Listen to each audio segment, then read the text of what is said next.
นี่เปิดแดมเปอร์แค่ครึ่งเดียวครับดูว่าหัวเราจะทนได้ไหมแต่ควันไม่ออกมาแล้วนะครับไม่เห็นมีควันออกมาจากปากเตา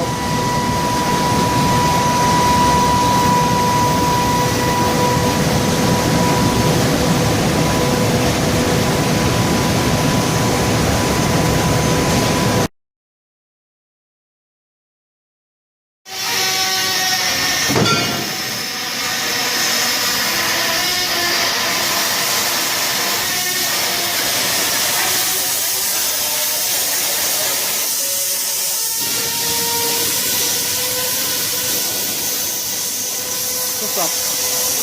ฮูดระบัดของเรานะครับว่ามันจะหมุนลอดแกนได้จริงหรือเปล่า